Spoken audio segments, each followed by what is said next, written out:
자, 안녕하세요. 행정법을 담당하고 있는 서자, 정자, 민자 쌤입니다. 행정법을 이제는 강의를 할 텐데 몇 강이 끝날지는 저도 잘 모르겠어요. 그리고 일단은 오늘은 그래서 이제 교재로 안 하고 우리가 이제는 자료 만들어서 자료 위주로 강의를 하겠습니다. 교재를 만들면 총론만 한 1300페이지, 그다음 강론만 한 7, 800페이지 돼갖고 거의 2000페이지가 넘는 걸 공부해야 되는데 그럴 것까지는 없거든요. 그래서 주요 내용만 자료에 담아서 그걸 위주로 강의를 할게요. 자, 이 강의는 이제 행정법 강의인데, 그럼 행정법이 뭐냐부터 설명을 드릴게요. 그리고 제가 이걸 PPT를 쓸까 아니면 그냥 칠판에 판사를 할까 했는데, 실제 강의를 듣는 사람들한테 여쭤보면은 PPT보다는 그냥 이렇게 칠판에 쓰는 자연스러움이 더 도움이 많이 된다고 그러더라고요. 그래서 그냥 칠판에 쓰는 강의를 하겠습니다. 자, 우리가 법은 굉장히 많아요. 뭐 민법도 있고 헌법도 있고 형법도 있고 뭐 각종 소송법도 있고. 근데 행정법은 가장 최근에 등장한 법이에요. 약 한 150년 정도밖에 역사가 안 됐다라고 그래요. 그러니까 프랑스에서 등장한 법이거든요. 예. 근데 우리가 사법이라는, 그러니까 사법, 이게 개인 사자로 쓰는 거예요. 이 사법이라는, 이걸 민법을 말하거든요. 민법은 로마 시대부터 내려와서 약 한 2000년의 역사를 갖고 있다라고 그래요. 2000년에. 자, 그러면 행정법은 요 지금 민법과 달리, 자, 행정에 관한 법이에요. 행정에 관한 법. 그래서 자, 행정에 대해서 뭐 행정의 조직, 그 다음에 작용, 그 다음에 구제에 관한 법률이다라고 얘기를 합니다.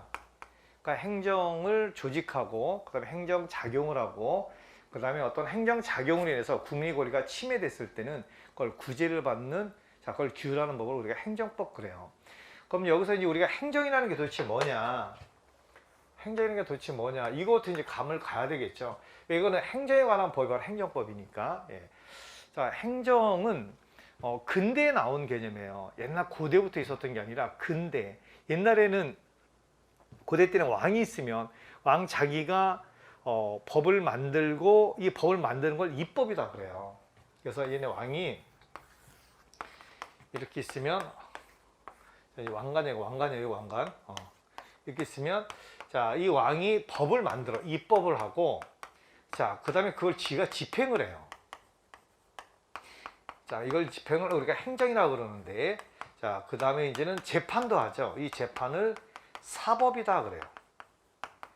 이제 행정법 공부하시면서 좀 아까 제가 말했던 요 사법과 민법이라는 의미와 여기서 사법이라는 것은 좀 구분하셔야 돼요. 여기서는 재판을 말해요. 이 사자가 이런 사자야, 사법. 좀 구분하시고요. 자, 이거 모든 거를 얘가 다 갖고 있었어요. 왕이. 이 왕이, 이거 좀 그렇다. 근데 이제 근대 시민혁명이 일어나면서, 이제는 시민들 스스로가, 자, 나를 규율하는 규범은 내가 만들겠다 하고 입법을 뺏어가 버려요. 그 다음에 재판도 이제 전문성이 있어야 되잖아요. 법관. 예, 그래서 이 재판도 뺏어가 버리면 나머지 하나밖에 안 남거든요. 예, 요거를 우리가 행정이다라고 부르는 거예요. 그러니까 이걸, 국가의 권력을 입법, 행정, 사법으로 나눈 거, 입법, 행정, 사법으로 나눈 것을 권력분립이다 그래요. 권력분립.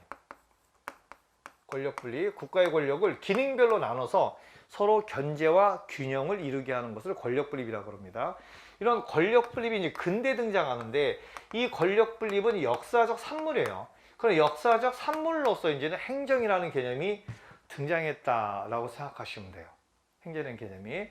자, 그래서 행정 개념 좀 이따 보기로 하고, 자, 그 다음에 이제 시험에 관해서 좀 더 말씀을 드리면, 이 행정법은 다시 크게 총론이 있고 강론이 있어요. 보통 이제 행정법 총론이 시험 제목이면 총론만 보는 거고, 행정법 여기에 만약에 시험 과목이면 강론을 포함하는 거예요. 그러면 행정법 총론은 뭘 배우는 거냐면 1편부터 한 6편까지로 보통 학원 강사분들이나 대학교 교수님들이 나눠요. 예, 그리고 나서 이 강론은, 이거는 이제 특별 행정작용법이다 그래서 일반 행정작용이 아닌 특별한 행정작용에 관한 법을 갖다가 여기서 배우는 겁니다. 여기서. 그래서 여러분들이 이제 보는 시험은 제가 본 적은 없지만 아마 제가 볼 때는 행정법이라는 그 제목하에 강론도 나올 수 있어요. 강론도. 근데 강론 문제는 그렇게 많이 나올 것 같지는 않아요. 많이 나올 것 같지는 않고 뭐 한 문제나 두 문제 뭐 이 정도가 나오니까 한두 문제 정도 나온다 그러면 강론을 따로 공부할 필요는 없으실 것 같고요. 왜냐면 강론이라 할지라도 총론과 연계된 내용이 강론 문제로 나오는 거지 강론만 독자적인 이런 문제로 내는 거는 그렇게 쉽지 않아요. 보통 이제 우리가 7급 같은 경우 일반 행정 1행기 7급 같은 경우는 막 25문제다 그러면 한 20문제가 총론 내용이고 한 5문제 정도 또는 6문제 정도가 이제 강론 내용인데 그럴 때 이제 강론만 있는 내용도 내기도 해요. 근데 한두 문제 정도가 끼어 들어간다 그러면 강론을 깊게 공부할 필요는 없지 않나. 그래서 이 강의를 하면서 청론 위주로 강의를 하고요. 강론은 이제는 나올 부분이 딱 정해져 있거든요. 그 나올 부분에 대해서만 아마 문제 같은 걸 통해서 따로 이론 강의보다는 문제 같은 걸 통해서 강의를 제가 해드리겠습니다. 자, 그래서 여러분 일단 총론부터 먼저 이거를 정복을 하셔야 돼요. 이제 총론은 어떻게 되어 있냐면 자 1편이 행정법 통론이다 그래서 이 행정법 전체를 자, 통이잖아 통 그렇죠? 아우르는 어떤 기본적인 내용이 담겨 있어요. 행정법 통론은. 자, 두 번째는 행정작용법이다 그래서 우리가 행정권이 행하는 여러 가지 작용들이 있거든요. 그래서 행정작용법이 자, 2편을 차지하고 있고 3편은 행정 절차와 그 다음에 이제는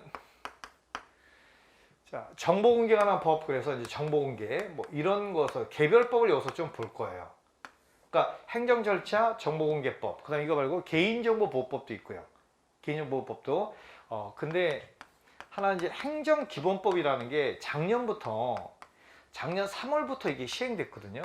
그래서 행정기본법이 금년도부터는 어떤 직렬이든 본격적으로 이제 출제가 될 겁니다. 그래서 여러분이 보시는 금년도 시험도 아마 행정기본법에서 한 문제 정도는 반드시 나오지 않을까. 그래서 그 제가 관련된 부분에서 행정기본법 내용을 담아갖고 강의를 해드리겠습니다. 자, 4편은요.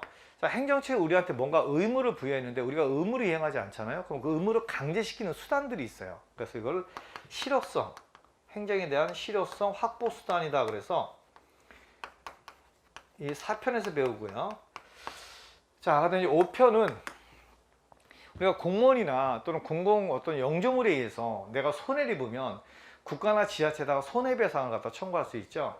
이걸 우리가 국가 배상이다 그래요. 국가배상. 국가배상법을 여기서 배우고 자, 그 다음에 만약 국가가 여러분의 집에다가 여러분의 집을 갖다가 허문대 그래서 길을 넓힌대 그럼 여러분 땅값과 집값을 여러분한테 줘야 되거든요. 그때 여러분은 뭘 받는가? 손실을 받는 거예요. 그럼 우리가 손실보상이다 그래요. 행정상 손실보상. 이 두 개를 5편에서 배우고요. 자, 마지막에 6편은 좀 전에 말씀드렸지만 행정권에 의해서 여러분의 어떤 권리가 침해된다 그러면 그 침해에 대해서는 행정쟁송이다 그래서 권리구제를 받을 수 있는 절차가 있어요. 여기 크게 이제 행정심판이 있고 그 다음에 행정소송이 있습니다. 자, 이 두 가지를 배우면서 이제는 총론이 끝나요. 그럼 이제 강론 넘어가면 조직법 그래갖고 이제는 뭐 공무원법, 아마 지방자치법, 뭐 이렇게 특별행정작용 같은 거, 뭐 경찰관 직무집행법, 아니면 이제 토지 관련 토지보상법, 뭐 아니면 그 복지 관련 법도 있거든요. 그래서 여러분 복지 쪽이니까 그 복지 관련 쪽이 만약에 나온다면 강론에서 나온다면 그 복지 관련 쪽이 나오지 않을까 싶어서 제가 만약에 문제를 그 담아서 풀 때 그 복지 관련 법도 제가 조금 그 문제를 기출문제 같은 거 이미 나왔던 거 그런 걸 통해서 강의를 해드리겠습니다.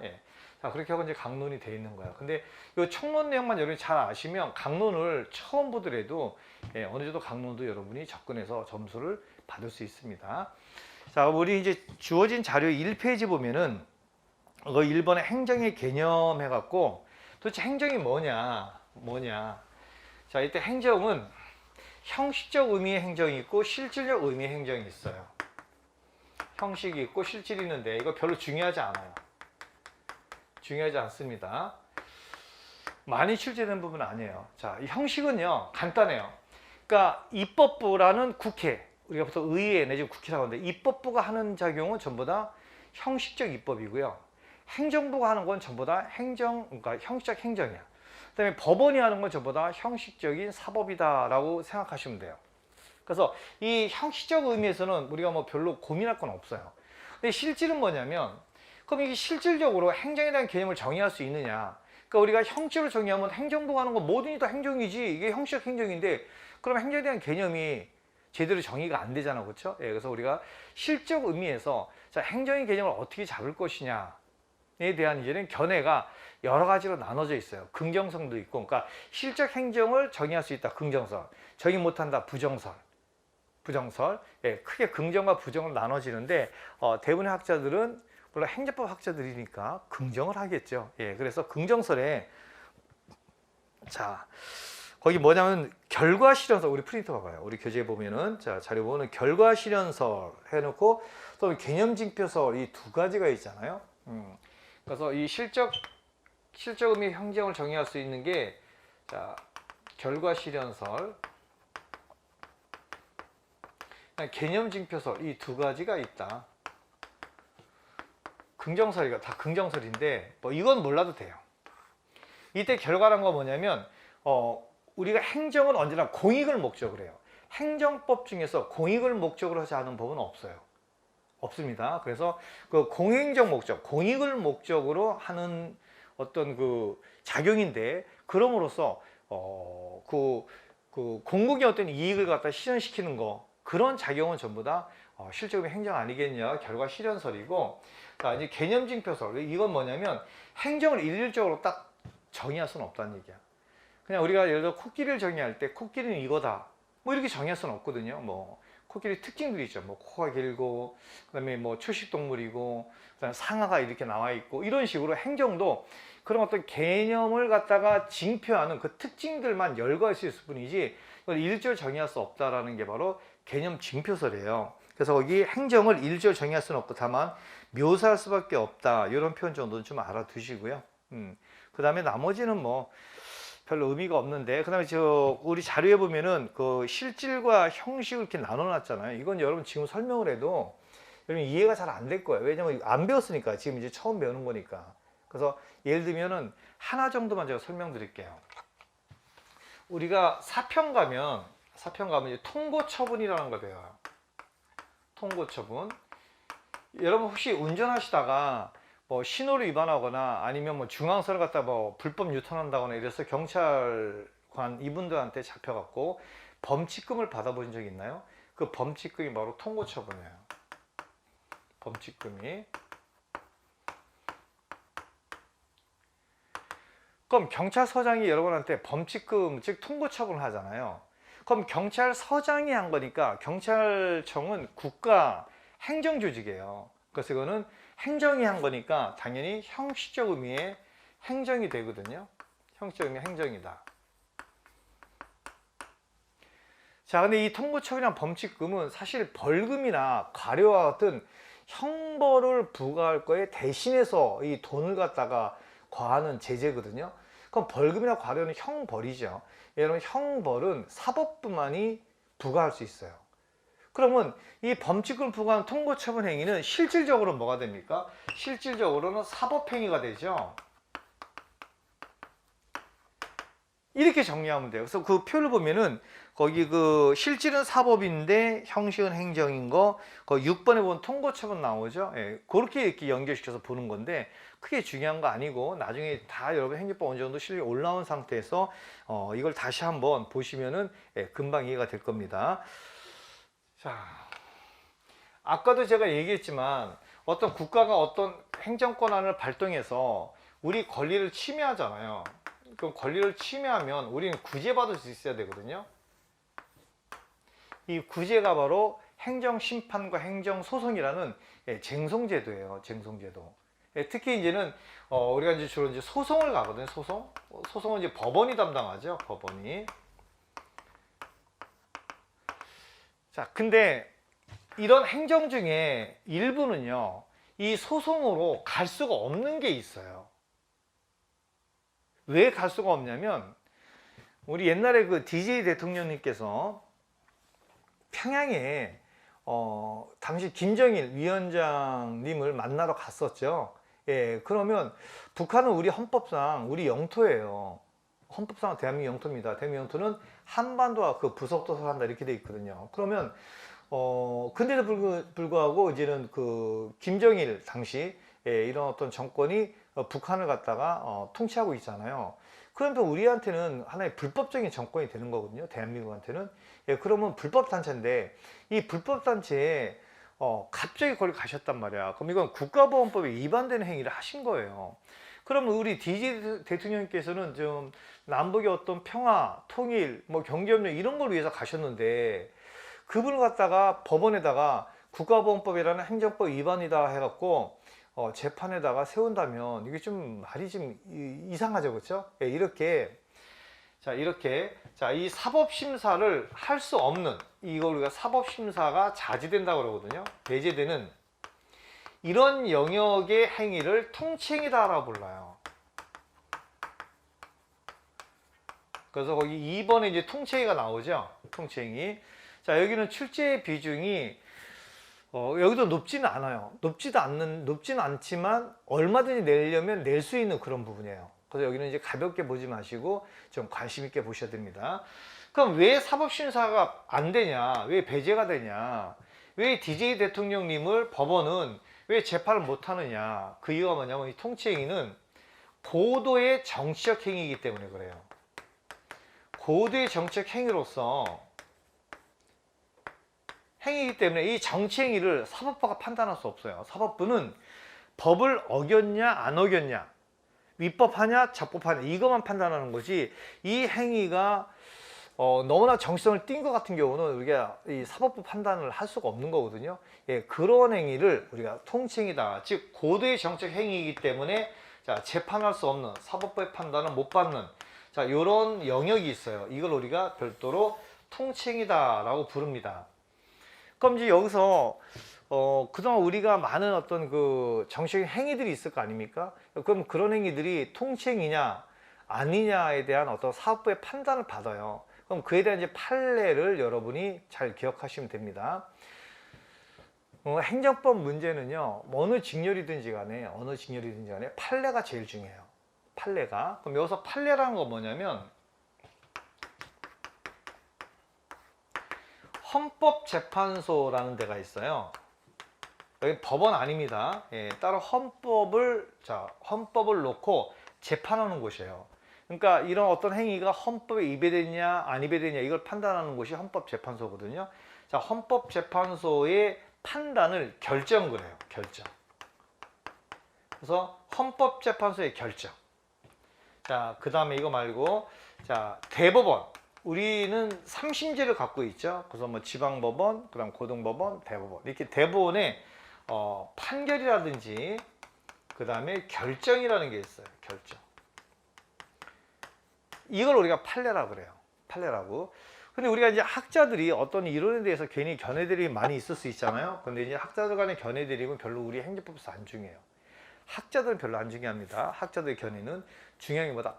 판례가 어떤 입장을 취하고 있느냐. 이게 행정법에서 제일 중요한 거예요. 그래서 판례를 여러분이 좀 많이 보셔야 되는데 따로 여러분이 이렇게 두꺼운 교재 갖고 공부하시면은 판례 읽어도 잘 이해 안 되고 그래서 제가 여기 자료에다가 판례 제목 같은 걸 좀 많이 담았거든요. 그럼 그 판례 제목이라도 여러분이 좀 머릿속으로 좀 암기를 하셨으면 합니다. 예, 어쨌든 간에 이거야. 그래서 헌재 결정과 그 다음에 대법원의 판결 또는 대결이고해서 대법원의 결정, 이거 우리가 판례라고 합니다. 판례를 여러분이 점검하시면 돼요. 자, 그럼 우리 자료를 보면은 1번 의미 봐봐요. 통치행위란 고도의 정치성을 가지는 국가기관과 국가기관의 행위다. 그래서 사법심사가 배제, 제한이 된다. 재판할 수가 없다 이런 얘기죠. 자, 근데 여기서 제가 거의 가로쳐놓은 거 보면 뭐냐면 그럼 이런 정치행위를 할 수 있는, 즉 통치행위의 주체가 누구냐 이거죠. 예, 주체는 대통령, 그 다음에 국회라고 생각하시면 돼요. 국회. 그럼 법원은 이 재판부인 법원 사법부는 통칭을 할 수가 없어요. 왜냐하면 사법부는 정칭을 하면 안 되지. 정칭을 하면 안 되지. 근데 정칭이 주로 대통령과 국회가 하잖아, 그렇죠? 예. 대통령과 국회의 이런 행위인데 사법부의 판단을 받지 못하는, 즉 재판의 대상이 되지 않는 그런 고도의 정치적 행위를 통칭이다라고 부릅니다. 자, 그럼 이제 논의의 전제 및 실익은 뭐냐면요. 자, 이거는 과거의 절대 왕정 시절에 왕이 만약에 뭐 관료를 자른다거나 관료한테 뭐 징계를 한다거나 이럴 때 따로 재판을 받나요? 안 받거든요. 예, 안 받아요. 그러면 그런 절대 군주제 하에서는 이 통치행위를 논할 실익이 없어요. 왜? 왕이 모든 행위는 다 재판 안 받으니까. 근데 오늘날 자, 국가의 행위를 할지라도 국민의 권리를 침해하면은 자, 이렇게 사법부로 가서 이렇게 소송을 가서 내 권리가 갖다 구제받을 수 있는 이런 제도가 있다면, 자, 통치행위에 당하면 일로 못 가죠. 통치행위가 아니라면 일로 갈 수 있죠. 여기에 논의 실익이 있는 거예요. 그래서 그 첫 번째 보면은 행정소송에서의 자, 대상에서의 개괄주의를 전제를 해야 된다. 이런 개괄주의가 뭐냐면, 개괄주의의 반대말이 열기주의예요. 열기주의.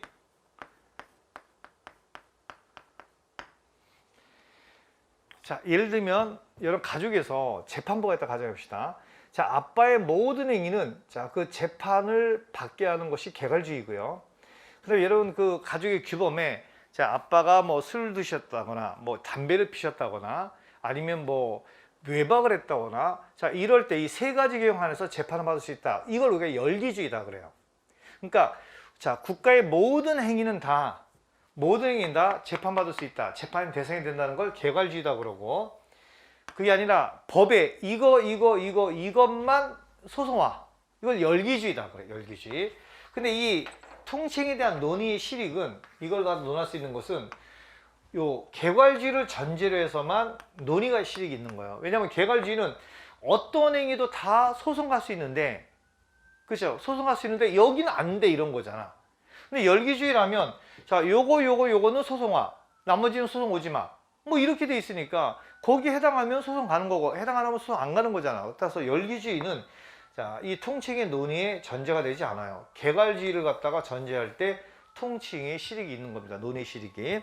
그다음 국가배상제도는 뭐냐면 아까 제가 말씀드리지만 우리가 행정에 의해서 국가 어떤 작용에 서 권리 침해 받으면 재판 가서 손해배상, 국가배상을 청구할 수 있어요. 국가배상을. 예. 근데 이런 제도가 있으면 자, 이 통칭위 같은 경우는 사법심사가 배제가 되잖아요. 그러면 이 통칭위로서 내가 권리 침해를 받아도 이 국가배상 청구 소송을 못 간다는 얘기예요. 통칭이기 때문에. 왜? 재판 배제되니까. 그러니까 이런 국가배상 제도를 전제로 해서만 통칭의 논의의 실익이 있다라는 겁니다. 자, 그다음에 통칭 인정 여부는요. 자, 긍정설, 부정설이 대립해 있어요. 근데 우리는 판례만 알면 돼요. 판례는 통칭위를 제한적으로 긍정합니다. 뭐 전면적으로 뭐 긍정하기보다 제한적으로 긍정합니다. 자, 그다음 그 양가로 4번 보니까 주체 나와 있죠. 자, 통칭 행위 주체는 아까 말씀드렸지만 대통령과 국회예요.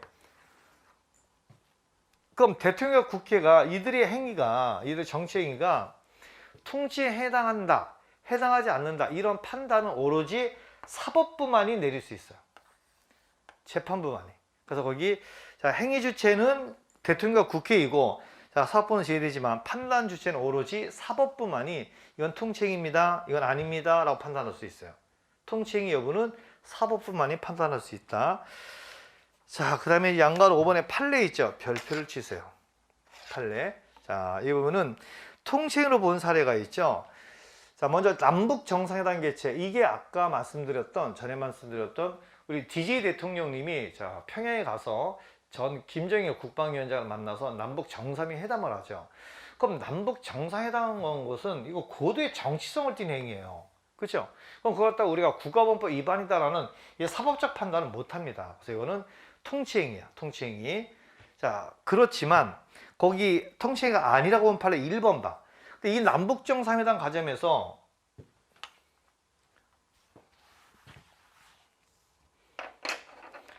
DJ 대통령님하고 그 다음에 김정일 국방위원장이 두 분이 만나갖고 남북 간에 자, 남북 정상회담을 해요. 근데 이 과정에서 사업권 대가의 명목으로 우리 남한 측이 북한 측에 일정 금액을 대북 송금행위를 했어요. 근데 정상회담과 이 송금하는 행위는 지금 이게 나눌 수 있거든요. 그래서 이걸 나누어서 이거는 통치행위이기 때문에 사법심사를 못한다.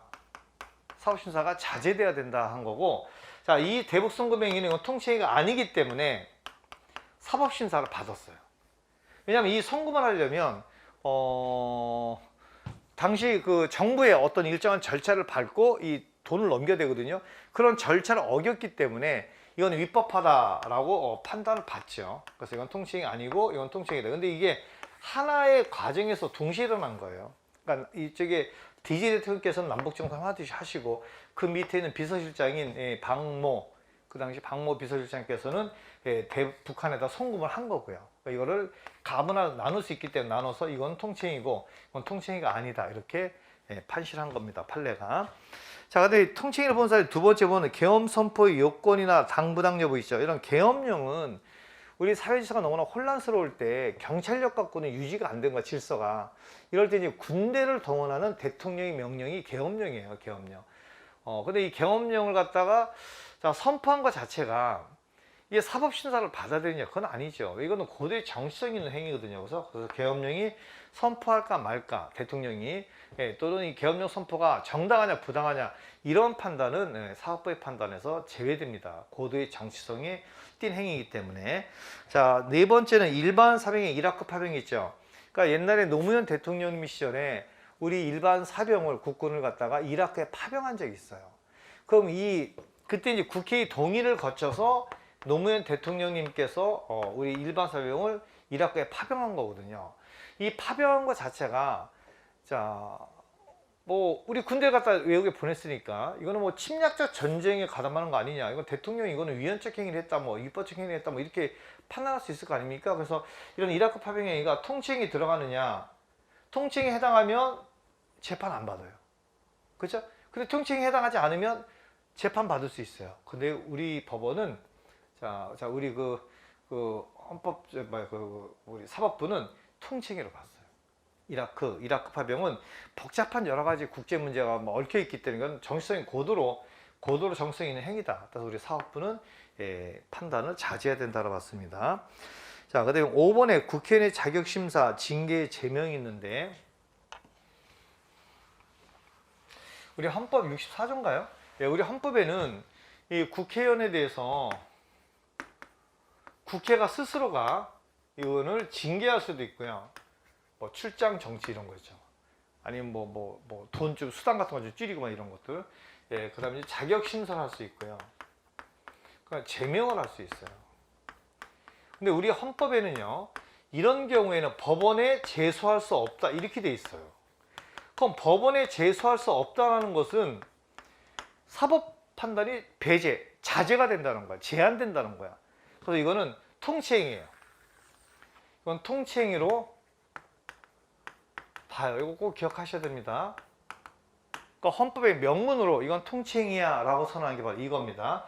근데 이거와 비교되는 게 뭐냐면, 지방의회도, 이 지방의회 의원이 있죠. 이 지방의회 의원들도 지방의회가 징계할 수 있어요. 지방의회가 스스로가 자기 소속 의원을 갖다가 징계할 수도 있고, 또는 그 지방의회 의장, 이 지방의회 의장, 뭐 선임, 선출 같은 거, 이런 거 관련돼서 또 할 수 있거든요. 이런 거 같은 경우는 이거는 행정처분으로 봐요. 통치행위가 아니고 처분으로 보기 때문에 이것은 소송이 대상이 돼요. 이 소송을 항고소송이라고 그럽니다. 항고소송. 자, 행정법을 처음 하시는 분이라면 제가 지금 이렇게 강의할 때 이런 거 설명드리는 내용이 굉장히 어렵고 부담스러울 수 있어요. 근데 이거 다 여러분이 행정법을 좋은 점수 받으시려면 어렵고 부담스러워서 참아야 돼요. 참고 또 듣고 반복적으로 또 듣고 반복적으로 또 듣고 또 듣고 또 듣고 하셔야 돼요. 자, 다시 한번 말씀드리면, 자, 이거는 처분이다. 그렇기 때문에 처분이기 때문에 이거는 행정소송 중에서 항고소송의 대상이 됩니다. 근데 이거는 이거는 국회의원의 징계, 자격심사 제외. 이건 국회의원 갖다 소속 의원 갖다 징계하거나 자격을 심사해서 국회의원직을 박탈하거나 뭐 제명하거나 이런 것들은 통치행위라 법원에 가서 제소 못해요. 이거는 항고소송을 담당하는 게 이게 행정법원이거든요. 이 행정법원에다가 항고소송을 제기할 수 있어요. 항고소송을 제기할 수 있습니다. 요거 두 개를 좀 비교했어요. 그러니까 이건 통치행위가 아니라고. 지방의 의원에 대한 징계 또는 지방의 의장의 어떤 선출, 의결 뭐 이런 것들은 하나의 처분이지 이거는 통치행위가 아니다라고 봤고요. 자, 그 다음에 6번 문의가 대통령 사면이 있죠. 이거 밑줄 준 거나 많이 나와요. 이런 대통령 사면이란 게 뭐냐면 그 일반 사면이 있고 특별 사면이 있는데 그냥 묶어서 대통령 사면은 범죄를 범한 사람한테 그 죄를 없애주는 거예요. 범죄를 범한 사람한테. 그래서 만약에 절도죄 사면 그러면 절도 행위와 관련돼서 수사받는 사람, 그 다음에 재판받는 사람, 그 다음에 복역 중인 사람 다 죄가 없어져요. 이걸 일반 사면 그래, 일반 사면. 특별 사면은 유죄형을 받고 형 집행유예자를 딱 찍어서 사면해 주는 거예요. 그래서 이런 대통령 사면은 자, 예를 들어서 만약에 대통령께서 지난번에 그 이재용 삼성 부회장 이분에 대해서 만약에 사면 한 건 아니지만 가석방 된 겁니다. 사면을 했다 가정해봐. 그럼 이거에 대해서 법원이 판단해갖고 야 대통령 너는 왜 사면하냐? 이씨 뭐야 이게? 이렇게 재판을 넘길 수는 없다는 얘기예요. 이건 대통령의 고도의 정치성을 띈 통칭에 들어가요. 사면은. 사면은. 자, 그다음에 7번에 자, 신행정 수도 건설 또는 수도 이전에 대한 국민투표에 붙일지 여부 이렇게 되어 있죠. 자, 이거는 뭐냐면 그 3번 설명 안 드렸구나. 3번부터 설명드릴게. 그 대통령 긴급 재정경제 명령이잖아요. 이것도 시험문제 많이 나오는 거거든요. 이 대통령 행위 중에서 긴급 재정 경제 명령이라는 게 있어요. 이 긴급이라는 것은 국회의 소집을 기다릴 여유가 없을 때 긴급하게 대통령이 자, 이 명령을 발동할 수 있어요. 이때 명령은 법률의 효력을 갖습니다. 법률의 효력을 명령을 발동할 수 있거든요. 지금 현행헌법이 87년 헌법이에요. 87년 헌법. 87년에 현행헌법이 개정이 되고 지금까지 대통령이 긴급 재정경제, 그러니까 재정경제상에 너무나 긴급해서 대통령 명령을 발동한 적은 딱 한 번밖에 없어요. 이게 뭐냐? 금융실명제. 그러니까 이 금융거래를 할 때는 본인의 실명을 해야 되지 가명이나 차명 계좌를 인정하지 않겠다는 거거든요. 이 금융실명제가 이 대통령의 긴급 재정경제 명령으로 자, 이걸로 발동이 된 거예요. 그럼 이 긴급 재정경제 명령은 자, 이 긴급하다는 판단은 대통령이 하겠죠. 그럼 이런 대통령의 판단에 대해서 바로 이 법원에서 이것이 법에 위반됐다 안 위반됐다 헌법에 위반됐다 이런 판단할 수 있느냐 안 된다는 거예요. 이것도 통칭이에요. 통칭. 고도의 정치성을 띠는 행위예요. 이게. 그래서 이 금융실명제는 지금 이제 세종시가 그 행정 특별 어떤 행정 시가 돼버렸지만 예전에 과천에 있었거든요. 이 정부 종합청사들 다. 그래서 과천에 그 중흥 아파트들이 많이 있잖아요. 그 아파트 하나를 얻어갖고 이 한 달 만에, 그러니까 한 달 동안 합수시켜갖고 한 달 만에 툭탁툭 해갖고 금융실명제를 만들어낸 겁니다. 왜냐하면 금융실명제를 하게 되면 소위 비자금이라고 하잖아요. 이런 비자금 갖고 있는 사람 다 본인의 실명으로 바꿔야 되거든요. 그럼 이 비자금인지 아닌지가 다 노출이 돼요. 노출이 돼서 뭐 탈세를 막는다거나 뭐 어떤 횡령, 뇌물 이딴 걸 막을 수 있거든요. 그래서 급작스럽게 이걸 했는데 이거는 우리 사법부는 이것을 통칭으로 봤어요. 통칭이 단.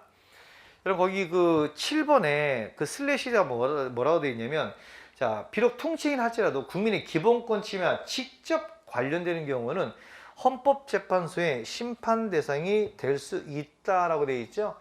요게 옆 판례에서도 이 현재 이 판례에서도 똑같이 얘기했어요. 국민의 자, 기본권 침해와 직접 관련되는 경우에는 이게 비록 통치행위 성질을 가질지 모르지만 우리 사법부가 헌법재판소나 법원, 특히 헌재죠. 헌법재판소가 이거에 대해서 판단할 수 있다라고 그랬고 실제 이걸 판단했습니다. 근데 금융심의제는 합헌이다라고 그랬죠. 그렇죠? 자, 그 정도 알아두시고. 자, 그 다음에 그 7번에 신행정 수도 건설 또는 수도 이전에 대해서 국민투표에 붙일지 여부 이렇게 돼 있죠. 이거는 뭐냐면, 대통령, 만약 현직 대통령께서 우리나라 수도를 갖다가, 서울이잖아, 지금. 서울을 갖다가 부산으로, 자, 옮기겠다. 그래서 이거 다 국민투표에 붙여갖고, 자, 국민이 찬성하면 옮기고, 찬성 안 하면, 안 옮기고. 그래서 국민투표에 붙이는 것 자체가 이게 사법부의 판단 대상이 되느냐, 이런 문제가 되잖아요. 이게 이제 과거에 노무현 전 대통령께서 이 서울이라는 수도를 조치원, 지금 세종시죠. 세종시로 옮기려고 그랬단 말이에요. 옮기려고 그랬는데 이때 이제 우리 헌법재판소가 이걸 막은 거예요. 못 옮긴다는 거, 못 옮긴다. 자, 그 이유가 뭐냐면 우리나라 헌법에는 어디에도 대한민국 수도는 서울이다 이런 규정이 없어요. 대한민국 수도는 서울이다 이런 규정이 없어요. 명문의 규정이 없다고요. 근데 우리 헌법 전문에 보면은 유구한 역사에 빛나는 대한민국은, 대한국민은 이렇게 나가거든요. 그럼 유구한 역사라는 게 우리가 1948년에 정부가 수립되는데 이때부터 지금까지가 유구하다 이렇게 표현할 수는 없는 거죠. 그렇죠? 그러면 이거 헌재는 어떻게 해석해지냐면 48년 이전에 대한제국, 상하이 임시정부부터 임시정부 이전에 대한제국, 그 이전에 조선, 그 이전에 고려, 그 이전에 상부시대, 그래서 단군조선까지 올라간다는 거야 우리나라가. 이 역사적으로. 자, 그렇다면 조선도 우리 우리 대한민국이 조선도 계승한 나라는 얘기예요. 그럼 조선의 수도가 한양이었잖아. 지금 서울이었잖아. 그렇죠? 그것이 약 600년 동안 계속적으로 우리 국민이 관습적으로 수도는 서울이다 이렇게 해왔다라는 거예요. 그래서 수도 서울은, 자, 관습 헌법이 되었고, 자, 헌법을 개정하려면 이런 관습 헌법도요. 자, 이게 적용되면 실제 헌법, 성문헌법하고 똑같은 효력을 가져요. 우리가 성문헌법을 개정하려면 국민투표가 거쳐야 되거든요. 국민투표를 거쳐야지만 이 헌법을 개정할 수 있어요. 이거를. 자, 근데 당시에 국민투표에 붙일까 말까, 이거는 대통령의 고도의 정치성을 띈 행위이기 때문에 이것은 사법의 판단이 할 수 없다. 사법부가 판단이 안 된다. 통치행위다. 그렇지만 국민의 기본권 침해와 직접 관련이 있다면 이거는 사법부의 심사가 대상이 될 수 있다는 얘기야. 그래서 이거는 국민의 기본권 침해와 직접 관련돼 있다는 거야. 수도 이전은. 그리고 이 국민투표를 거쳐서 해야 되는데 그럼 국민투표를 안 거치지 않았냐? 따라서 이거는 위헌이다. 이 법률은 헌법에 위배된다고 해서 이 법률을 무효로 만들고 수도 이전을 막았던 거예요. 자, 결론을 말씀드리면, 자, 신행정 수도 건설 또는 이거 신행정 수도 건설 그 특별법은 헌법에 위배돼서 무효다. 근데 대통령이, 자, 그러니까 수도를 이전할 것이냐 말 것이냐에 대한 대통령의 어떤 그 고민 내지 그걸 국민투표에 붙일지 여부는 통치행위다. 그냥 통치행위를 할지라도 국민의 기본권 침해와 직접 관련이 있다면 이거는 사법부의 심사가 된다 하면서 위헌 결정을 내려서 수도 이전을 막았던, 자, 그런 헌법재판소의 판례입니다. 자, 그다음에 8번에 대통령 서운 수여. 이런 서운이라는 게 독립유공자, 국가유공자, 이런 분들한테 지정을 하고, 유공자 지정을 하고, 그에 따른 어떤 포상금을 드리고, 아니면 훈장을 드리고, 이걸 우리가 서운이다 그래요. 근데 이분을 유공자를 지정할까 말까는 이건 대통령이 통치행위로 봐요. 우리 판례는. 근데 서운을 줬던 것을 뺐잖아요. 취소. 이 서운 취소는 통치행위로 안 봐요. 그건 대통령의 처분이에요. 처분. 구체적인 행위입니다. 그래서 서운 수여는, 자, 통치행위지만 서운 취소는 통치행위가 아니다. 자, 그럼 오른쪽 단에 보면 통치행위가 아니라고 본 사례 있죠. 자, 1번 그 대북송금행위, 이거 많이 나오니까 지금 챙겨 두시고요. 그 다음에 비상계엄을 선포 확대. 비상계엄을 갖다가 선포할까 말까 당부다 이건 아까 통칭으로 봤잖아요. 이렇게 선포 확대하는 행위가 거기 있는 것처럼 국헌불란의 목적을 달성하기 위해서 행해졌다면 국헌. 자, 국가 헌법 질서를 갖다 문란하게 해서 이걸 발해졌다면 당연히 이것은 우리 사법부가 판단해야 되겠죠. 그래서 그 범죄를 판단하는 경우는 사법부가 심사할 수 있는 통칭이가 아니라고 본 거고요. 그 다음에 3번도요. 아까 얘기했지만 긴급 재정경제 명령은 통칭이다. 그렇지만 국민의 기본권 침해와 직접 관련이 있다면 사법부가 심사할 수 있다. 자, 그 판례고요. 그 다음에 4번에 한미연합 군사훈련의 일환인 전시 지원 연습. 우리가 한국군과 미군이 매년 이걸 연습을 해요. 뭐 을지훈련 뭐 이런 식으로. 그래서 이것도 통칭이가 아니고 사법부 심사가 된다고 봤고, 그다음 아까 지방의회 의원 징계 의견 징계이고 통칭이 아니라고 봤었죠. 그다음 대통령 서훈 취소. 그래서 여기 있는 판례 정도만 기억하면 통칭에서 나올 수 있는 것은 아마 다 맞추지 않을까 싶어요. 자, 우리 1번 문제 풀어볼까요? 1번 문제. 통칭에 해당하지 않는 것은, 자, 다툼이 있는 것은 판례에 따른다. 항상 판례가 나오면 이걸 꼭 집어넣어요. 다툼이 있으면 판례에 따름, 다툼이 있으면 판례에 의함. 그러면 판례를 따라서 여러분 정답을 챙겨야 됩니다. 1번 대통령의 특별 사면. 아까 특별 사면이든 일반 사면이든 다 통칭이라 봤죠? 자, 2번 대통령의 서훈 취소. 아까 서훈 수여는 통칭이지만 서훈 취소는 통칭이가 아니라고 그랬죠? 2번이 틀렸고 이게 정답이네요. 자, 남북정상회담 개최 이거는 통칭이라 봤죠. 다만 대북송금행위는 통칭이가 아니다. 사법심사가 된다. 자, 대통령 긴급 재정경제 명령 통칭이에요. 통칭이지만 국민의 기본권 침해와 직접 관련이 있다면 예외적으로 사법부의 심판 대상이 됩니다. 어쨌든 정답은 2번이에요. 2번. 자, 여기까지 통칭에 봤어요. 그럼 통칭에서는 여러분이 이 개념하고 그다음에 판례 정도만 기억하시면 될 것 같아요. 판례 정도만. 자, 그다음 이제 행정법에 성립이 나오는데 이거는 이제 시험 문제 나오진 않아요. 다만 여러분이 행정법을 공부하실 때 좀 보탬이 되라고 여기다 담아놓은 건데, 아까도 얘기했지만 이 행정법이라는 분야는 우리 인류 역사에 한 150년 정도밖에 안 돼요. 나타난 지가. 어디서 나타나냐면 프랑스예요. 프랑스.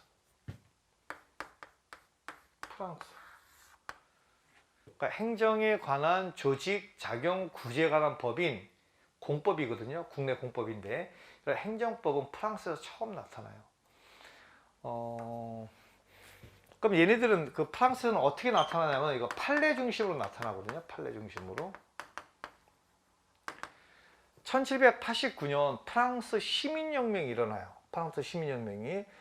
아마 그 진보 쪽에서의 아마 혁명은 프랑스가 아마 최초가 아닐 정도로 프랑스 시민혁명은 인류 역사에 많은 영향을 미치죠.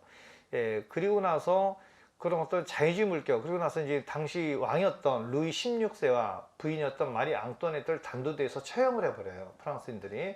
그럼 주변에 있는 왕국들은 자, 왕과 왕비가 처형이 되니까 자기들도 이런 어떤 혁명의 기운이 오면은 자기네 국민들도 만약에 들고 일어나서 자기를 죽일 수도 있잖아. 그래서 그런 어떤 자유주의 기운을 갖다가 누르기 위해서 프랑스하고 전쟁을 하죠.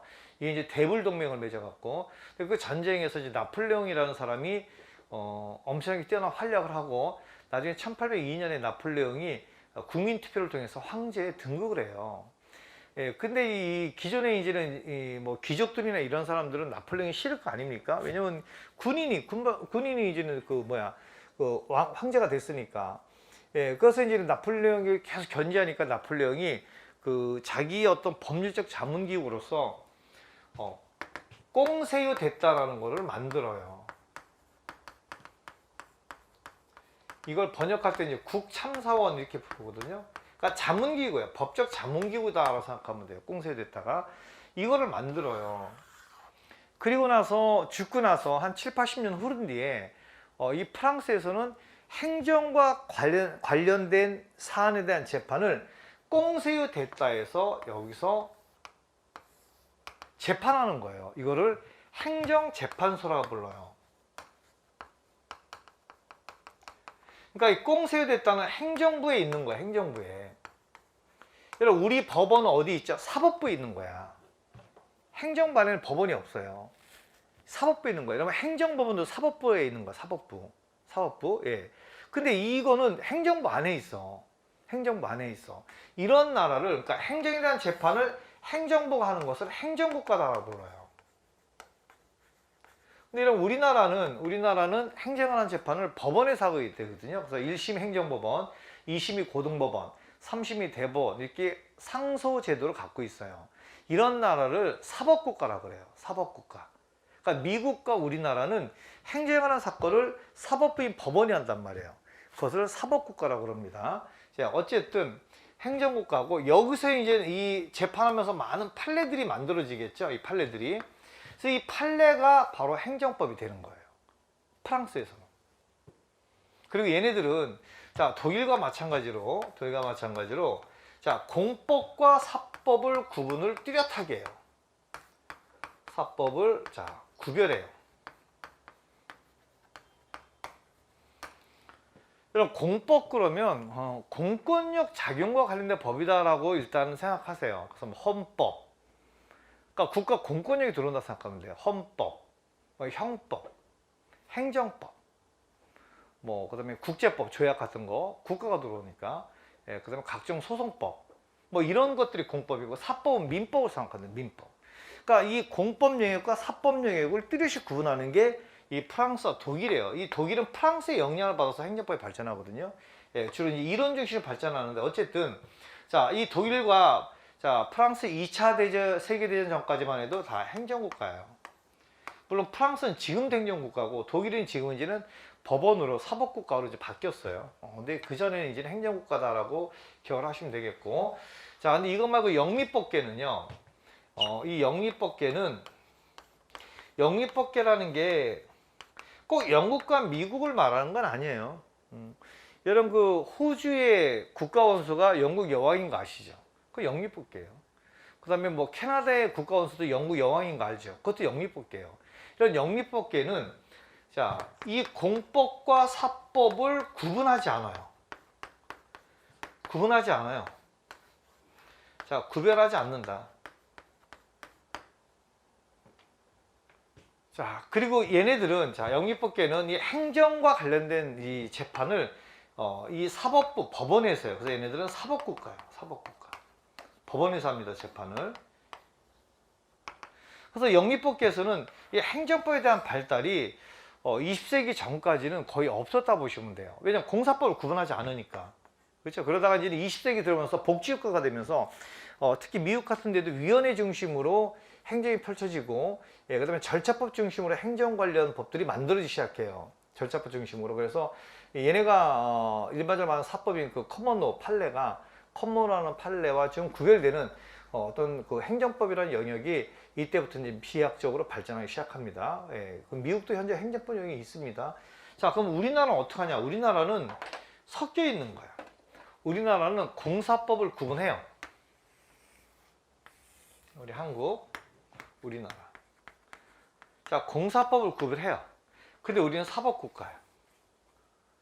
그러니까 원래 공사법을 구분하면 행정국가야 되거든요. 프랑스나 독일처럼. 그렇죠?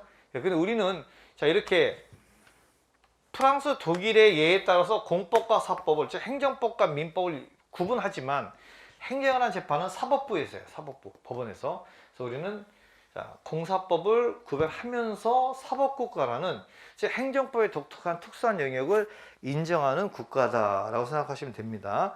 자, 그걸 좀 내내 설명을 드렸고요. 그럼 우리나라가 사법국가라는 걸 뭘 보고 알 수 있느냐?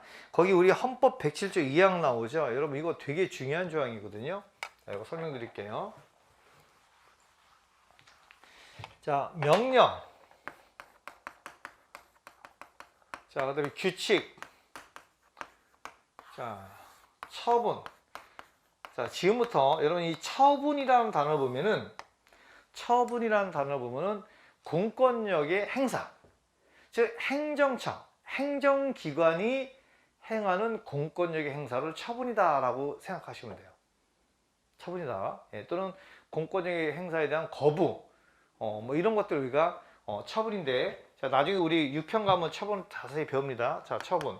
자, 이런 것이 위헌이거나 헌법에 위배되거나, 그 다음에 법률에 위배될 때, 위법일 때, 자, 그리고 이것이 재판의 전제성이 있다면, 재판의 전제성이라는 것은 재판을 하고 있는 중에, 재판하고 있는 와중에, 자, 이런 명령 규칙이 헌법에 위배됩니다. 법리 위배됩니다. 이런 어떤 다툼이 있어야 된다는 거예요. 재판 전제에 있는 경우에는, 자, 대법원이 최종적으로 판단한다, 심사한다 돼 있어. 대법원이 최종 심사한다. 그러면 이 명령이라는 게 뭐냐? 이게 행정권의 공권력 발동이에요. 이것도요. 명령도. 또는 뭐 공권력 발동의 근거가 되는 뭐 대통령령, 뭐 총리령, 뭐 부령 이런 것도. 그리고 요즘에 뭐 방역 패스 뭐 명령 내려오잖아요. 그런 게 뭔가 행정권의 어떤 발동이라고 생각하면 돼요. 그럼 이런 행정권의 발동에 대해서, 자, 누가 대법원이 심사하죠? 최종적으로. 그렇죠? 그럼 사법부가 심사한다는 거죠. 이게 사법국가라는 얘기야. 사법국가. 우리 대한민국은, 자, 행정에 대해서는 행정부 안에 있는 재판소가 하는 게 아니라, 꽁세됐다처럼 이게 아니라 우리는 뭐 한다? 법원이에요. 그래서 먼저 해당 법원이 먼저 심사하고, 그래서 불복하면 또 올라가고, 또 불복하면 또 올라가서 마지막에 대법원이 최종적으로, 자, 이거에 대한 위법위헌에 대한 심사를 한다, 이런 얘기입니다. 자, 그래서 이제 4번에 이제 법치행정의 원리. 자, 여기부터가 이제 본격적으로 행정법 문제가 출제되는 부분입니다. 그래서 법치행정의 원리에는 지금 별표를 좀 쳐놓으시고,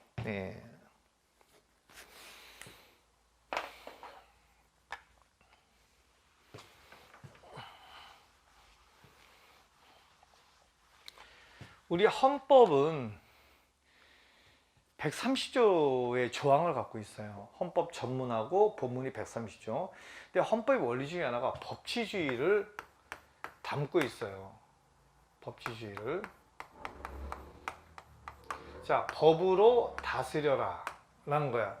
우리 국민은, 자, 이 국가 권력한테 네 멋대로 통치하지 말고, 자, 우리가 법을 만들어 줄 테니까 그 법대로만 통치해 다스려. 이걸 우리가 법치주의 이렇게 부르는 거예요. 근데 법치주의가 크게 나누면 다시 형식적 법치주의가 있고, 그 다음에 실질적 법치주의가 있어요. 여기는 크게 중요하지 않기 때문에 제가 따로 우리 자료에다가 안 담았어요.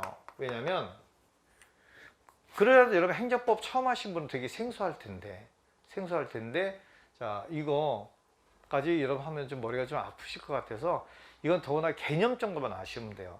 자, 형식적 법치주의란 건 뭐냐면, 국가가, 자, 일정한 절차에 따라서 법을 만들고 그 법에 따라서 행정을 했다면 그것도 법치주의다라는 거예요. 즉, 국가 권력을 갖다 발동하는 근거로서 법을 강조하는 겁니다. 이게 과거에 독일의 히틀러 시대에, 자, 수권법이라는 법이 있거든요. 이 수권법이 바로 대표적인 형식적 법치주의예요. 그래서 옛날에 그 유대인이 약 한 600만 명 이상이 학살됐다고 그러잖아요. 저 히틀러 시대에. 그때 이제는 유대인을 학살한 그 전범 재판소에서, 아니 나는, 자, 수권법에 의해서 자, 법률을 만들고 이 법률에 의해서 내가 유대인을 학살한 거니까 나는 법을 지킨 거 아닙니까? 그러니까 나는 법을 지켰는데 왜 나를 갖다 전범은 뭐라고 합니까? 라는 주장을 하죠. 그런 법치주의. 그러니까 법률의 목적이나 내용이 헌법에 합치하거나 정의로가 되거든요. 근데 내용은 전혀 무삼지 않고 입법적 절차를 따라서 법을 만들고 그 법에 의해서 통치했다면 무조건 다 법치주의를 지킨 거다라는 이런 인식을 형식적 법치주의다 그래요. 근데 이런 형식적 법치주의 하에서 유대인 학살이라는 이런 어떤 만행이 나온 거란 말이야. 그래서 2차 세계대전 이후에는 실적 법치주의로 바뀌어요. 그래서 이거는, 자, 법의 내용, 법의 목적도 헌법에 합쳐야 돼요. 헌법에 합쳐야 되고 정의로워야 돼요. 그런 법에 의한 다스림만이 법치주의가 바로 실질적 법치주의입니다. 그래서 이 용어 나오면 현대사에서는 전부 다 실질적 법치주의만 인정이 되지 형식적 법치주의는 인정이 안 된다, 이렇게 가시면 돼요. 그러니까 인간의 존엄성에 어긋난다? 그럼 이건 법치주의 아니에요. 법률을 만들어서 다스려도. 그래서 인간의 존엄성, 정의 이렇게 헌법적 이념과 합치되는 그런 법률의 내용을 만들어서 그 법률에 통한 다스림만을 우리가 실질적 법치주의다라고 그럽니다. 자, 그 다음에 거기 이제 법치주의에 대해서 이거에 대해서 이제 오토마이어라는 사람이 이런 우리 행정법은요. 자, 우리 행정법은 사람 이름 안 나와요. 사람 이름 안 나와요. 다른 과목하고 달라요. 예, 판례 많이 나옵니다. 그리고 행정법은요, 기출문제를 또 내요. 약 85% 정도가 기출문제에서 또 낸다라고 보시면 돼요. 그래서 여러분이 만약에 행정법을 빨리 완성하고 싶으신 분은 지금 뭐 시중에서 판매하고 있는 기출문제집을 아무거나 사서, 보통 기출문제가 다 이렇게 단원별로 되어 있거든요. 그래서 그거를 풀으면서 따라오셔도 훨씬 더 도움이 많이 될 거예요. 기출문제를 많이 보세요. 자, 어쨌든 간에 오토마이어라는 사람은 자, 법치주의를 크게 세 가지로 요소를 들어요. 하나가 법률의 법규 창조력, 하나가 법률 우위 원칙, 하나가 법률 유보의 원칙.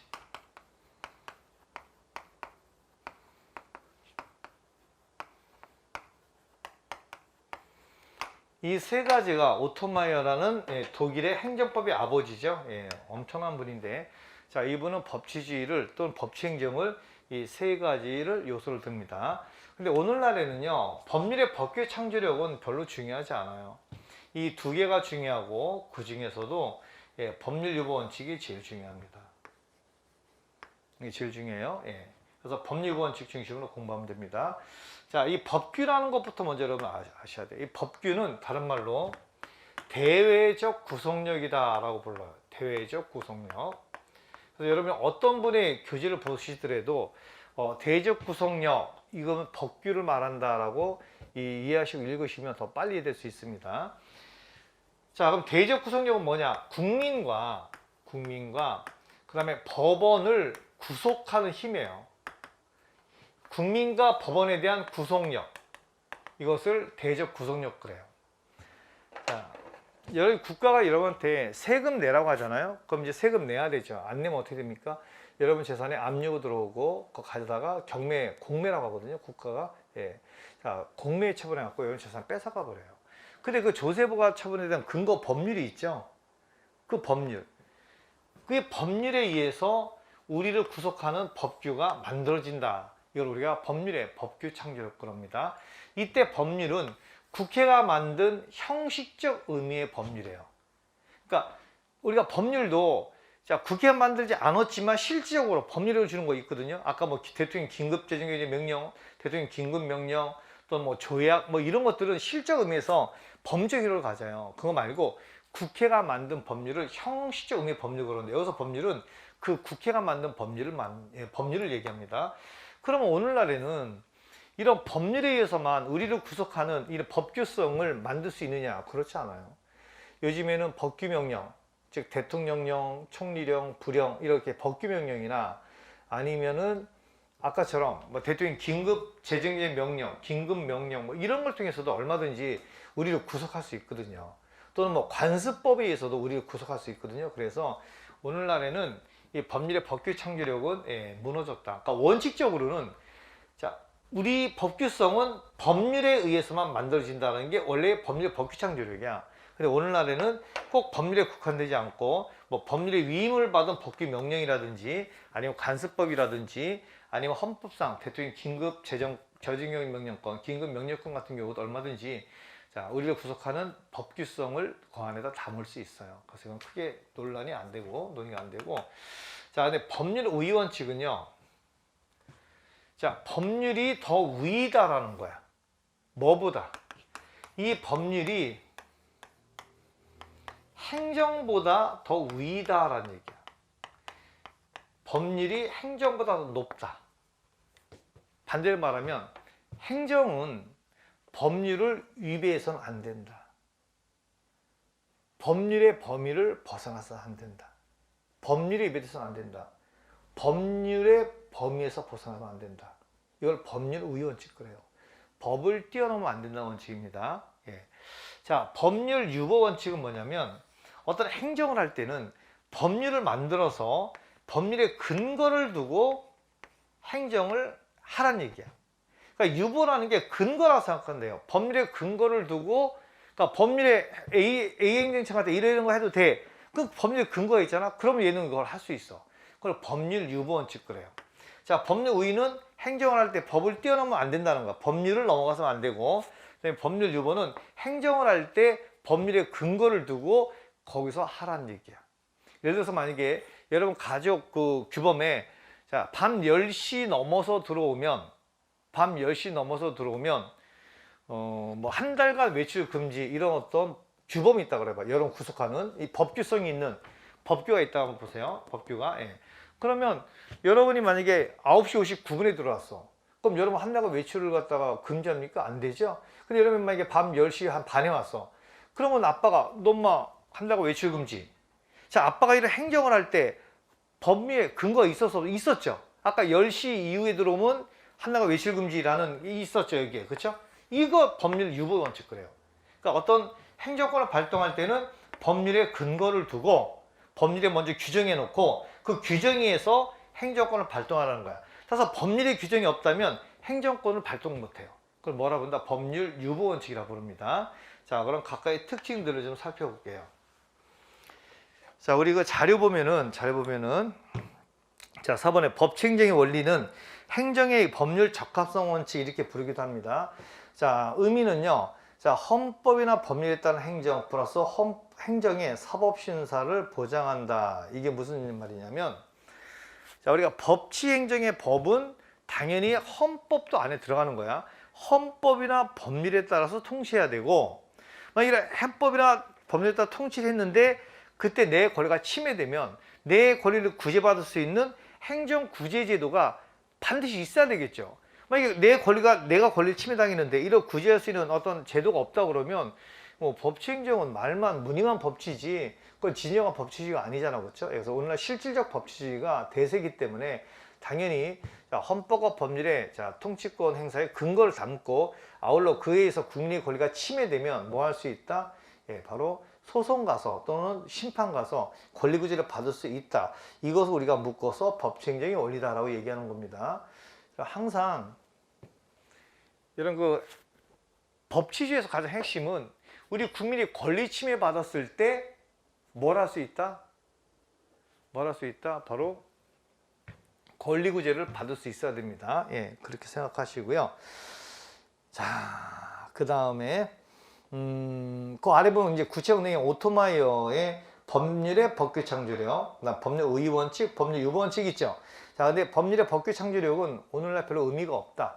왜냐하면 법률뿐만 아니라 법률의 위임을 받은 법규 명령이나 또는 뭐 관습법 뭐 이런 것에서 얼마든지 법규를 만들 수 있기 때문에 자, 그래서 이제 법률 의의 원칙 보는데 자, 법률 의의 원칙은 요거는 소극적 의미다라고 그래요. 자, 근데 이거는 적극적 의미다라고 그럽니다. 자, 소극적 의미라는 건 뭐냐면 행정권을 발동할 때 법만 안 넘으면 돼. 선만 안 넘으면 돼.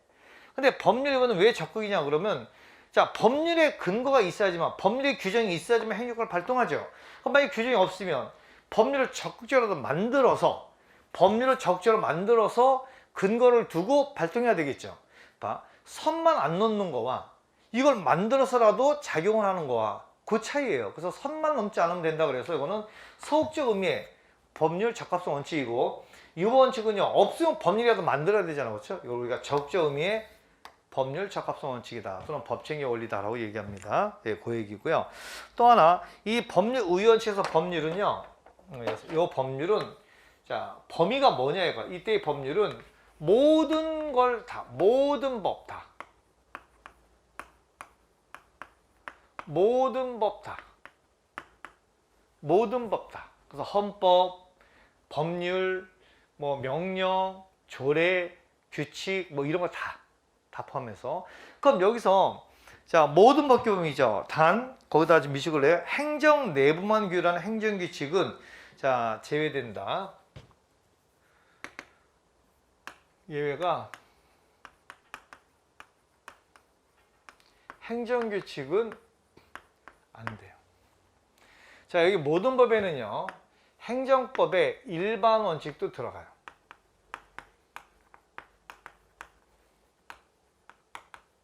이걸 조리라고 부르는데 또 관습법도 들어가요.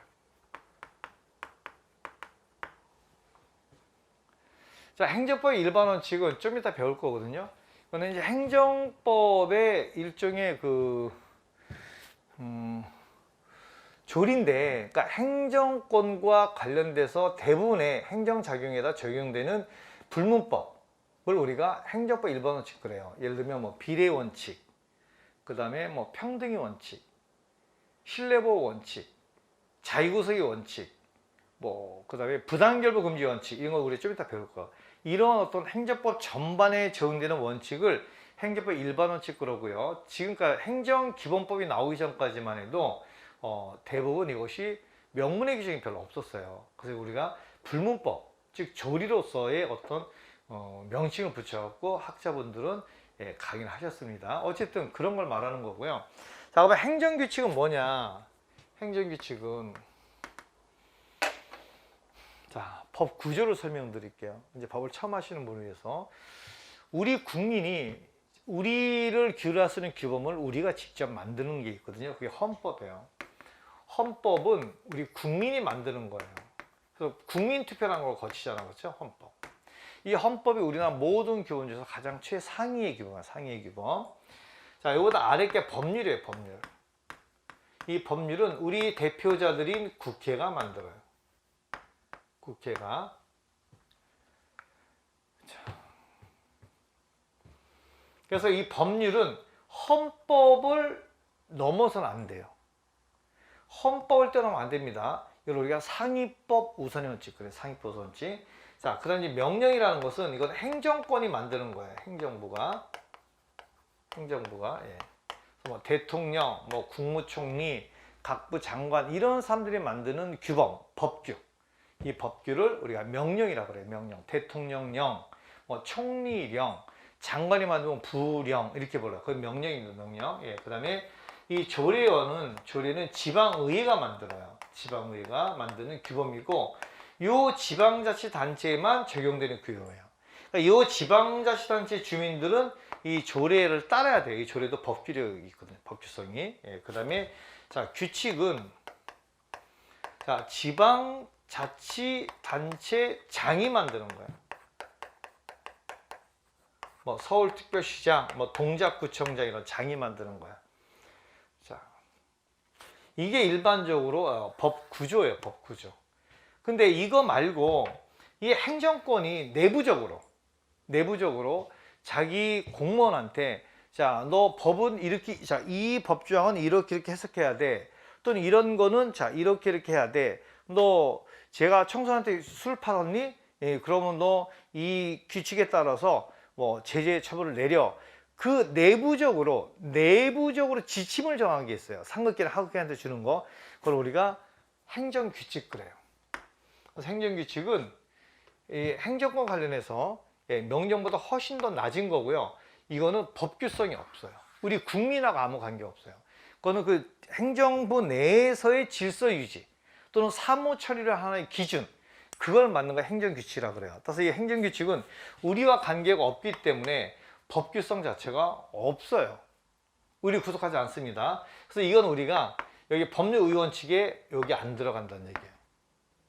여기 안 들어간다는 것은 행정규칙에 위배돼도 상관없고요. 위배되지 않아서, 물론 행정규칙에 위배돼서 공무원의 행위라면 징계는 받을 수 있겠죠. 예, 근데 자, 이 규칙 자체는 우리 국민과 관계없기 때문에 이 법률에 들어가지 않는다 이런 의미입니다. 예, 행정규칙 앞으로 많이 나올 거예요. 자, 그다음 이제 적용 범위는 행정의 전 영역이에요. 어떤 영역이든 다. 자, 일단 전 영역이다. 우리 이제 점점 배워가니까.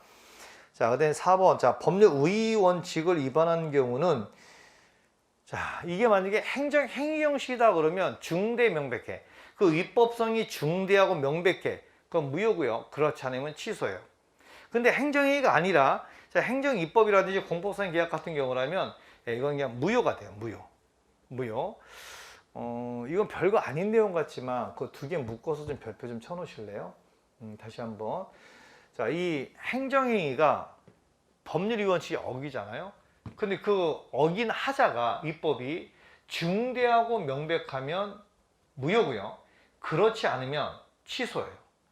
근데 자, 얘는 여기 있는 것처럼 뭐 행정입법이라든지 아니면 공법상기와 같은 경우가 법률위원칙을 어기잖아요. 그럼 그것은 무효가 돼요.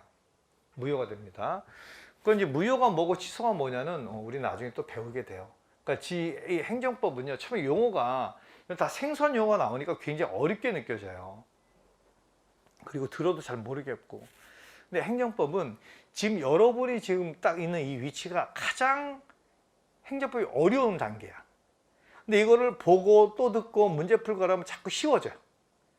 그러니까 지금보다 더 어려워지지 않아요. 절대로. 행정법은 지금이 가장 어려울 때야. 그래서 배울수록 행정법은 쉬워져요. 그래서 행정법을 많이 공부하면 나중에 시험 볼 때 되면 이제는 마음도 편안해지고 웃을 수도 있고, 예, 지금 아주 그런 특수한 과목이에요. 그 왜 그러냐면 행정법이라는 게 여기는 별별법이 다 들어와요. 별별법이 다 들어와요. 우리나라 법이 약 95%가 행정법이거든요. 그러니까 행정과 관련된 모든 법인데 여기는 형법도 들어오고 내용이 뭐 민법도 들어오고 헌법도 들어오고, 그러니까 별법이 다 들어오니까 원래 이제 옛날에 법대가 있었을 때는 그 1학년, 2학년 때는 이제 헌법, 민법, 형법, 기본 3법을 배우고요. 그래서 3학년 때쯤 돼서야 기본 3법을 지금 베이스를 깔고 났을 때 이제 행정법이라는 걸 강의하는 거예요. 근데 여러분은 법대도 안 나오셨고, 그 다음에 뭐 민법, 헌법, 형법을 공부하신 적도 없으시고, 그러시다면 지금 행정법 제 지금 강의를 듣는 여러분이 어려운 건 어쩔 수 없는 거예요. 어려운 게 당연한 거고요. 근데 또 듣고 또 듣고 또 듣고 또 듣고 하면 자꾸 쉬워져요. 그래서 제가 이제 기본 강의반, 그러니까 행정법을 처음 하시는 분들이 기본 강의를 듣거든요. 기본 강의반을 열었을 때 첫 시간 타임이 딱 끝나잖아요. 4시간 강의 딱 끝나잖아요. 그러면 대부분의 얼굴이 완전히 벌레 씌운 표정이에요. 너무 어렵다. 이딴 걸 내가 왜 해야 되나? 나 공무원 때려칠까? 뭐 이런 어떤 생각을 많이 해요. 어떤 친구는 울기도 해요. 울기도 해요. 눈물을 뚝뚝 흘려요. 너무 어렵다고. 그러니까 그게 기본이야. 근데 그 친구들이 한 바퀴 돌고 심화반도 올라오면 웃고 다녀요. 쉽다고. 그러니까 여러분들이 그런 단계가 될 테니까 지금 오늘 강의 좀 어려워도 좀 참고 좀 들으셔야 됩니다. 이런 거 다 처음 들어보셨잖아. 그렇죠? 예. 자, 그 다음에 이제 우리 3페이지 넘어가서, 자, 법률 유보원칙 나오죠. 자, 아까 법률 유보원칙은 적극적 원칙이라고 그랬어. 자, 그 다음 그 판례 보면 개인 택시 운송 사업자에게 운전면허 취소 사유가 있다 하더라도 그로 인해서 운전면허 취소 처분이 이루어지지 않은 이상 개인 택시 운송한 면허를 취소할 수는 없다. 이런 판례가 굉장히 많아요. 행정법에 관련된 판례가 엄청나게 많은데 적어도 제가 이 자료에 담아놓은 판례만이라도 완전히 여러분 걸 만들으셔야 돼요. 여기에 제가 판례를 담아놨다는 얘기는 이 판례가 참 중요하다 이런 의미거든요. 자, 요건 뭐냐면 이런 법률 유보원칙이라는 것은 자, 행정을 할 때 법을 만들고 법률을 만들고 법률에 근거해서 하라 이런 의미잖아요. 이게 법률 유보원칙이잖아요. 자, 근데 이건 어떤 거냐면 이런 개인 택시 있죠. 이런 개인 택시를 운전하시려면 운전 면허증이 있어야 돼요. 이건 너무 당연한 거예요. 이 관련 법령의 규정에 따른 운전 면허증 소지자한테만 개인 택시를 몰 수 있도록 해줘요. 이게 개인 택시, 자, 운송 사업 면허인데, 자, 그렇게 만약에 그러면 운전 면허가 없으면 이 개인 택시, 자, 운송 사업 면허도 취소할 수 있는 거예요. 이것도 취소가 가능해요. 당연하겠죠. 이게 없어지면, 그러니까 개인 운전 면허증이 있어야지만 이 면허가 발급이 되는데, 이것이 자 없어지면 이 면허도 취소될 수 있다는 얘기예요. 이게 법의 규정이에요. 법에 이렇게 규정돼 있어서. 자, 근데 어떤 분이 음주 운전하다가 개인 택시를 운전하신 분인데 음주운전으로 사고 나서 사망하신 거예요. 사망하신 거야. 근데 이 개인 택시 이 운송사업 면허가 이게 거래가 돼요. 거래가 돼요. 서울에서는 아마 한 1억 정도에 거래될 거요. 예, 되게 비싸게 거래가 돼요. 이게 그래서 이거는 재산권이기 때문에 상속인한테 상속되겠죠. 그래서 상속인이 그러니까 이제 그 자제분 되시는 분이겠죠. 그분이 나 이거 상속했으니까 상속 신고를 한 거예요. 이때 이제 행정청에서는 야, 너희 아빠 음주운전 했잖아. 그 음주운전은 면허 취소 사유지. 그럼 이것도 취소돼야지. 이것도. 그거 너 상속 안 되는 거야. 이런단 말이야. 그러니까 이분이 소송 간 거야. 소송 갔을 때 법원이 어떻게 판단해주냐면 그 행정청한테 그러는 거야. 자, 행정청아. 자, 면허가 취소됐을 때 이거를 취소할 수 있는 거 맞지? 예. 근데 이 사람은 자, 음주운전하고 사망했지? 예. 그럼 이 사람이 운전면허가 취소됐어? 아니요. 그럼 취소가 안 됐으면 취소돼야지 이걸 취소하는 거니까 취소가 안 됐으면 이것도 취소 못하지? 예. 그럼 이거 취소 안 된 거니까 상속되겠네? 예. 하면서 이 상속인의 손을 들어준 판례예요.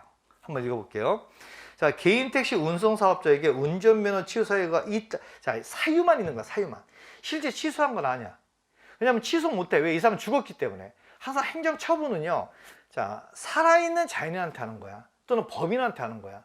이 사망한 사람은 사람이 아니야. 사망한 사람 상대로 처분할 수 없어. 행정행위를 할 수 없다고요. 자, 그래서 사유가 있다 하더라도 그로 인해서 취소 처분이 이루어지지 않다면, 즉 취소가 처분을 안 했다면, 할 수 없다면, 자, 이 운송사업 면허를 취소할 수는 없다.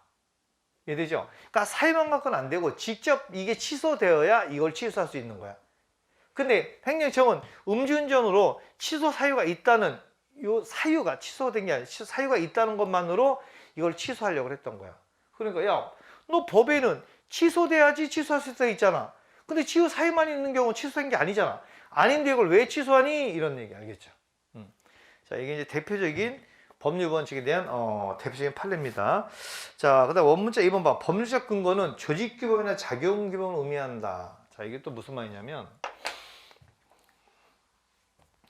자, 여러분이 음주운전을 했어. 그래서 경찰한테 불어라고 해서 불었는데, 자, 그래서 음주운전으로 인해서 자, 면허 취소가 나옵니다. 자, 이 면허 취소 처분이 이게 행정작용이에요.